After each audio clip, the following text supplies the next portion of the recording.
porque la educación es el camino hacia la paz. Nosotros vamos donde están las historias, buscando la verdad de maestros que hacen grande Colombia. Y todos sus protagonistas tienen su espacio en Encuentro.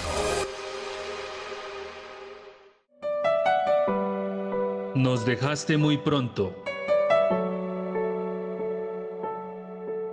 Pero tu legado, memoria y acciones en defensa de los derechos del magisterio, la educación pública y el pueblo colombiano vivirán para siempre, siendo un faro en nuestras luchas sociales. Gracias por tu sencillez, alegría y elocuencia. Luisa Fernanda Ospina Madera, octubre 1987, julio 2020. A todos los maestros del país, muy buenos días. Sean bienvenidos a una nueva emisión del programa institucional de FECODE. Iniciamos nuestro encuentro de hoy lamentando el repentino fallecimiento de la profesora Luisa Fernanda Ospina Madera, integrante del Comité Ejecutivo. Y desde el equipo de trabajo de la Secretaría de Prensa y Comunicaciones de la Federación, le enviamos un abrazo fraterno a sus familiares, amigos y allegados en este momento tan difícil. A continuación, los titulares de hoy. FECODE rinde un homenaje póstumo a la ejecutiva Luisa Fernanda Ospina Madera, quien falleció repentinamente esta semana. Sindecena se manifiesta a través de las redes sociales contra una nueva intención de privatización del SENA. En Encuentro, los alcances de la decisión de la Corte Constitucional que tumbó el artículo con el que se justificaban las sesiones virtuales del Congreso. Y con la temprana partida de la ejecutiva de FECODE, la profesora Luisa Fernanda Ospina Madera, no solo ha enlutado a su familia, sino a la educación y al magisterio colombiano. Por ello, el Comité Ejecutivo de la Federación hace un reconocimiento póstumo a la mujer educadora y lideresa más joven en llegar a esta organización sindical.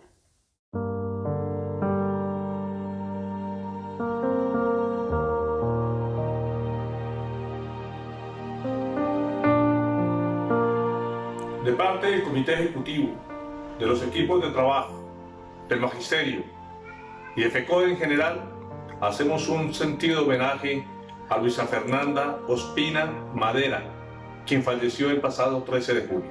Luisa fue una docente y lideresa del Quindío, pero también una amiga, una mujer que tenía iniciativa, que irradiaba luz, una voz solidaria, que transmitía fortaleza y honestidad y la inteligencia propia de su juventud. Siempre será recordada como una mujer luchadora, defensora de sus ideas, que se distinguía por lo contagiosa y amable de su sonrisa, pero también por la contundencia de sus palabras. Desde muy joven se destacó por su liderazgo, que la llevó a la subdirectiva CUT del departamento del Quindío y luego a la presidencia del Sindicato Único de Trabajadores de la Educación, SUTED, de ese mismo departamento.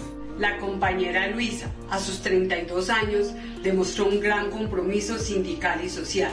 Como maestra vinculada bajo el 1278, deja un legado para que las nuevas generaciones asuman con compromiso y responsabilidad una lucha colectiva por la defensa de la educación pública y los derechos del magisterio. Como secretaria de Relaciones Internacionales, Luisa Fernanda estableció alianzas estratégicas importantes para la Federación Colombiana de Trabajadores de la Educación, FECODE. Por eso sabemos que la Internacional de la Educación, la Internacional de la Educación para América Latina y nuestros sindicatos filiales también lamentan su pérdida. A pesar de las diferencias, somos un solo magisterio, unido por unas mismas causas, la defensa de los derechos humanos, de la educación pública, porque al final nuestros caminos están en la misma dirección. Luisa, nunca te olvidaremos.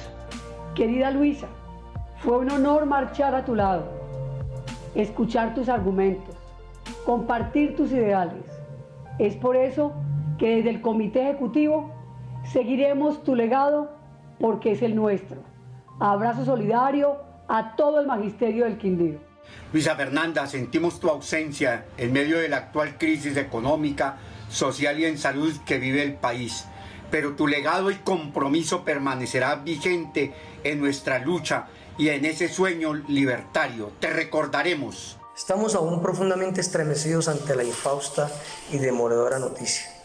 Hasta siempre, Luisa Fernanda, mujer valiente, alegre y digna representante de la inteligencia juvenil de la nación y de las nuevas generaciones defensoras de los derechos de la población entera.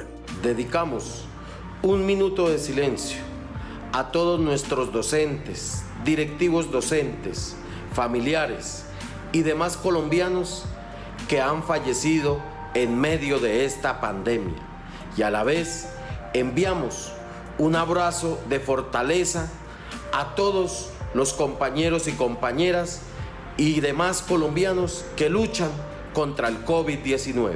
Luisa Fernanda Ospina Madera, en su ausencia, nuestra gratitud y reconocimiento.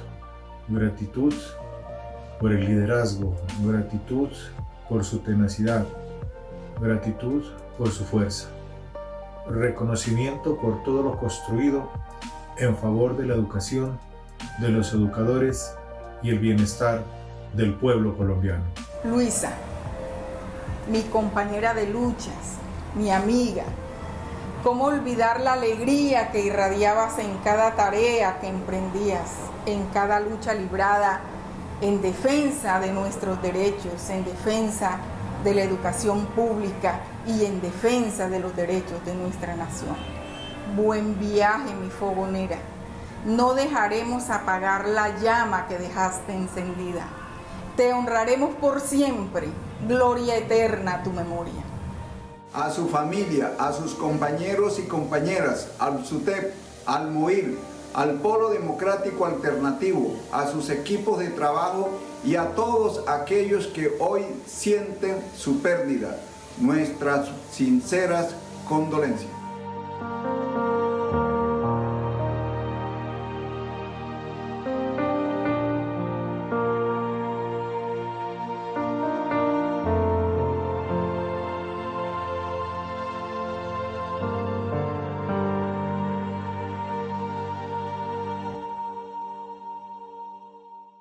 Y en medio del aislamiento obligatorio, el SENA avanza hacia perder sus objetivos sociales debido a los intereses de entidades privadas y gremios neoliberales que buscan privatizar la entidad y apropiarse de su acumulado de recursos tecnológicos y de infraestructura.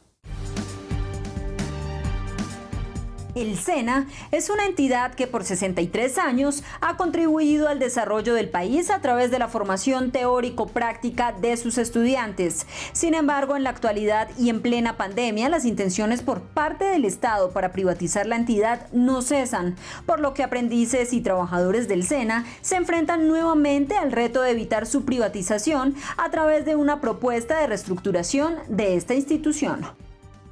En el marco de la pandemia, la actual administración, creo que vio la posibilidad de avanzar en un proyecto que en este momento están adelantando, que se denomina Retos y Oportunidades al interior del SENA, donde vienen adelantando una propuesta que es básicamente entregar parte de la formación a las transnacionales, como es el caso de LinkedIn, como es el caso de Amazon, donde la propuesta es que ellos ejecuten parte de la formación, y nosotros consideramos que eso sería al interior del SENA abrir una puerta grandísima hacia una masacre laboral. Es bueno señalar que el SENA en estos momentos cuenta con una planta de personal de unos 10.300 trabajadores, pero por contrato, orden de prestación de servicio, creo que hay alrededor de unas 20.000 personas actualmente.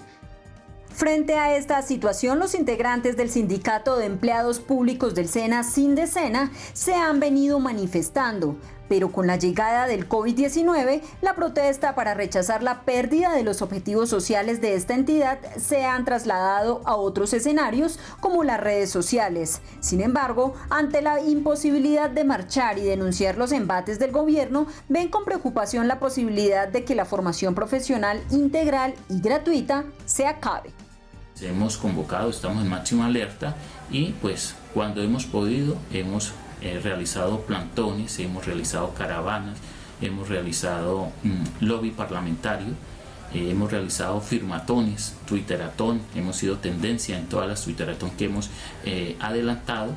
Hemos adelantado foros a través de Facebook Live, de diferentes plataformas, con el fin de informarle a toda la comunidad educativa y a la comunidad en general sobre lo que viene aconteciendo al interior del SENA. Al SENA lo están desnaturalizando, lo están desvirtuando en su esencia, en su misión. Y por eso nosotros como trabajadores, como organización sindical, hemos salido a defender la institución. Para los integrantes de Sindesena, esta entidad de formación profesional integral, fruto de un histórico pacto social, se debe respetar y no manejarse bajo los intereses económicos de élites y gremios neoliberales que con la aquiescencia del gobierno solo buscan el lucro y la ganancia de unos pocos, en detrimento de sus verdaderos interesados, la población vulnerable del país. Al igual que el SENA, otras empresas y entidades del Estado están en la mira del gobierno nacional para ser privatizadas, más aún cuando esta propuesta se encuentra en el Plan Nacional de Desarrollo del presidente Iván Duque, situación que ha sido rechazada por organizaciones sindicales, sectores sociales y legisladores. Desde que el presidente Duque inició su mandato, no ha cesado en su política de intento de privatizar los activos estatales, empezando por el famoso Grupo Bicentenario, en el que propone crear un holding financiero para organizar administrativamente al Estado y hacerlo más eficiente, medida con la que varios sectores no estuvieron de acuerdo por tratarse de un proceso que facilitará la privatización masiva. Ahora, en plena emergencia sanitaria, el gobierno se ha excusado en la pandemia para expedir una serie de decretos que lo autohabilitan para comprar o vender empresas y activos estatales. Duque ha venido expidiendo una serie de normas de decretos legislativos que no tienen nada que ver con el combate al COVID-19. Por ejemplo, se ha trasladado cerca de 20.100 pensionados de los fondos privados a Colpensiones, aumentando la carga a este fondo público. Eso no tiene nada que ver con el tema del combate al COVID-19.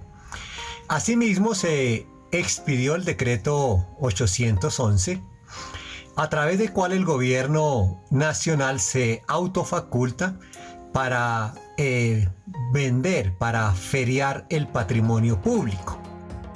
Es de resaltar que desde el año pasado el gobierno inició el proceso para vender parte de su participación del 51% en ISA, la cuarta compañía más grande en el índice de acciones Colcap de Colombia. Y aunque la operación fue detenida, en lo que va del año y aprovechándose de la situación actual, del marco fiscal del mediano plazo, el viceministro de Hacienda explicó que para el 2021 Colombia espera recibir 12 billones por concepto de enajenaciones de empresas estatales como una opción para encontrar ingresos para atender la crisis por el coronavirus. Lo que ha hecho el gobierno del presidente Iván Duque dentro de los planes para la privatización de las empresas del Estado ha sido revisar cómo ha sido su desempeño económico en la medida en que si ha generado grandes ganancias o si la base de sus activos es lo suficientemente fuerte, el gobierno empieza a pensar dentro de la privatización como la financiación para los planes sociales. Es algo que tiene bastantes puntos para discutir. Uno de ellos es la enajenación de los bienes del Estado, que es la apropiación de los bienes de la ciudadanía, que está contemplado dentro de la Constitución, y generar todos los bienes del Estado para el flujo de caja de la financiación de los planes del Estado, cosa que no debería darse en términos de financiación absoluta de planes del Estado por medio de los bienes públicos. En total son 105 empresas sobre las cuales el Estado colombiano tiene participación, siendo 39 las compañías con participación mayoritaria, entre ellas GESELCA, CISA, Banco Agrario, Bancoldex, Previsora, ISA, Ecopetrol, entre otras. En este sentido, el gobierno ya tiene listas las medidas para completar los 12 billones en enajenaciones, así como la hoja de ruta para decidir de qué empresas salir y en qué porcentajes. Frente a esta política, el movimiento sindical y las centrales obreras prendieron las alarmas, porque empresas como Ecopetrol y el SENA ya se están viendo afectadas. Y la Organización para la Cooperación y el Desarrollo Económico, OCDE, pronosticó que Colombia será el país con las mayores tasas de desempleo en 2020 entre los 37 países que hacen parte del Club de las Buenas Prácticas, escenario que se ha acelerado durante la pandemia debido a la ausencia de políticas por parte de Iván Duque para contrarrestarla. Es una realidad que la crisis desencadenada por la pandemia ha afectado en materia económica, educativa y social a todos los países del mundo. Por eso, muchas de las decisiones de algunos gobiernos se han dirigido a proteger el empleo y mitigar las problemáticas sociales. Sin embargo, en Colombia la política ha sido totalmente contraria, pues desde sus inicios el gobierno de Iván Duque se ha quedado corto en políticas para generar, proteger y asegurar el empleo. Esto, sumado a la pandemia, ha ocasionado que el país lidere la lista de los países que conforman la OCDE con mayor porcentaje de desempleo.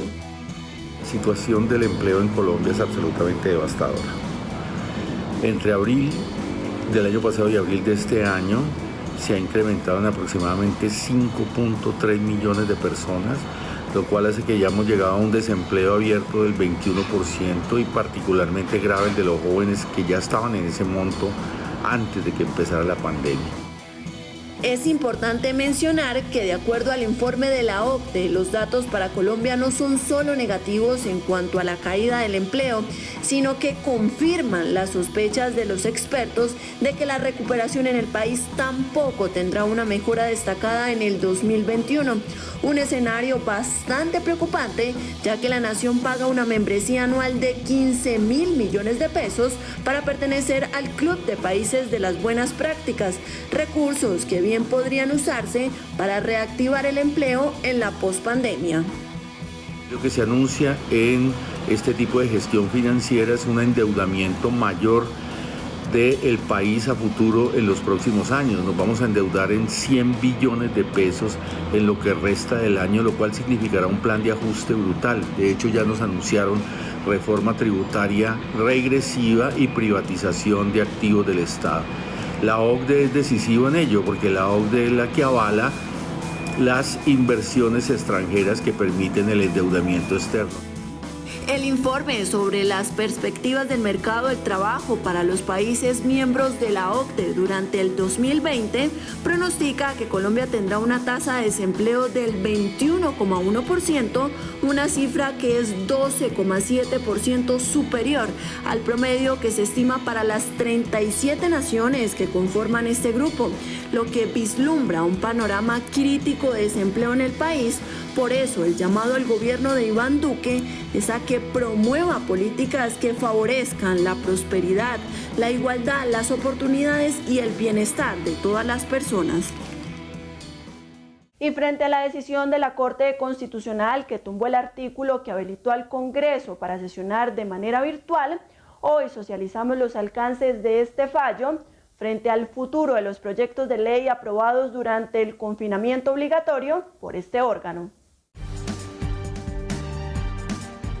Con la declaratoria de inconstitucionalidad del artículo 12 del decreto 491 de marzo de 2020, que avalaba las sesiones virtuales del Congreso y en general habilitaba las otras ramas del poder público para ejercer virtualmente sus competencias en la pandemia, la Corte Constitucional no solo dejó sin piso la norma que autorizaba realizar sesiones no presenciales, sino que también reconoció la plena autonomía del Congreso para determinar el ejercicio de sus funciones, si para ello modifica su reglamento con base en el artículo 3 de la Ley Quinta de 1992. Bueno, yo creo que las sesiones deben ser mixtas, porque va a ser muy complicado estar en sesión permanente, porque en este momento tenemos una situación muy complicada con la pandemia. Me parece que ahí estamos prácticamente avanzando hacia el pico de la pandemia y es muy complicado la presencia de cerca de casi 500 personas que son las que terminan vinculadas al proceso de sesión del Congreso de la República. Es de aclarar que el presidente de la Corte Constitucional explicó que la decisión de declarar las sesiones virtuales inconstitucionales no afectará a la veintena de proyectos de ley aprobados y los 2 actos legislativos tramitados en las plenarias y comisiones del Congreso durante la primera legislatura de este año que terminó el pasado 20 de junio, pues todo está a salvo con el amparo de constitucionalidad, ya que la sentencia solo surte efectos hacia futuro. Los proyectos de ley y de reforma constitucional que fueron aprobados en ese periodo de sesiones de marzo a junio 20 quedaron en este momento en vigencia, quedaron en vigor. Eso puede dar lugar a que haya demandas sobre cada uno de esos proyectos de ley que fueron aprobados y convertidos en ley. Sin duda alguna, el COVID-19 ha obligado tanto a entidades públicas y privadas a adaptarse a la virtualidad. Por ello, la instalación del Congreso este lunes 20 de julio se hará por primera vez en la historia de manera remota y durante la jornada no solo se pondrá en marcha oficial del año legislativo, sino que se elegirá a los presidentes de Senado y Cámara, que cada corporación hace por separado. Sin embargo, lo importante de este evento es que prevalezca la democracia y el Estado social de derecho. La grave crisis hospitalaria que ya comienza a evidenciarse debido al aumento de ocupaciones de unidades de cuidados intensivos por pacientes con COVID-19 tiene a ciudades como Bogotá, Montería, Cali, Barranquilla, Cartagena, Bucaramanga y Quibdó en alerta roja, por lo que insistir en un retorno a clases presenciales en agosto es una medida irresponsable.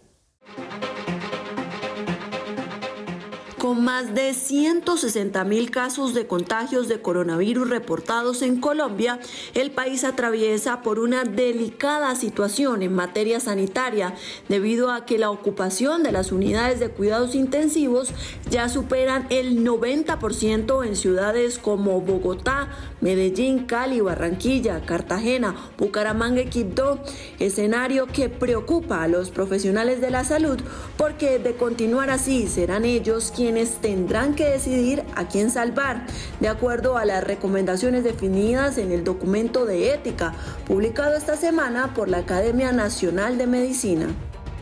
En el tema de las unidades de cuidado intensivo, lo que estamos viendo es que se está copando cada día más y más. Ya sabemos de muchas en Bogotá que están totalmente copadas y en otras partes del país, y eso sí que preocupa porque no hay una posible respuesta a los pacientes que van a requerir esto. En este momento pues la curva va en ascenso muy rápido. La cantidad de contagiados y la cantidad de muertos vamos subiendo día a día de una manera exponencial. Esta realidad, que ya ha cobrado también la vida de varios docentes en el territorio nacional, confirma que reabrir sectores solo acelera la línea de contagio. Por ello, insistir en el regreso a clases presenciales en 2 semanas es una decisión irresponsable por parte del gobierno, ya que con ella se pone en riesgo la salud y la vida de millones de colombianos. Es la recomendación que uno tiene que hacer como médico, es pensando más en el paciente que en otra cosa, y es pensar de nuevo en una cuarentena, en una restricción de la movilidad, porque ese aislamiento es el que más protege. Tenemos reportes de un estudio que hicieron en España, que solo la ida de estos niños interactúan más o menos en un salón de clases, puede tener cuando salgan más de 800 contactos, 800 interacciones. Luego, es una cifra que preocupa. En este sentido, asociaciones médicas advierten sobre la grave situación en salud que se avecina debido a que se acerca el pico de la pandemia y se prevé que las unidades de cuidados intensivos, las camas y el personal intensivista no van a alcanzar. Por ello, vale la pena preguntarse, ¿por qué durante la cuarentena el gobierno no se aseguró en aumentar la capacidad de atención a nivel nacional para hacer frente a este momento crítico? y el profesor Nelson Javier Alarcón Suárez, presidente de la Federación Colombiana de Trabajadores de la Educación, editorializa nuestro programa de hoy.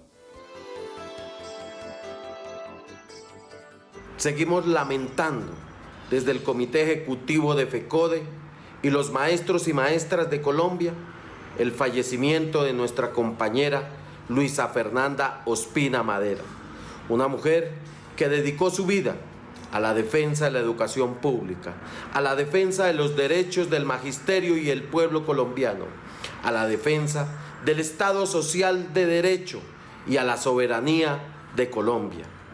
Todo nuestro abrazo solidario de fortaleza a su familia, a los compañeros y compañeras de Tribuna Magisterial, al MOIR y por supuesto al Polo Democrático Alternativo.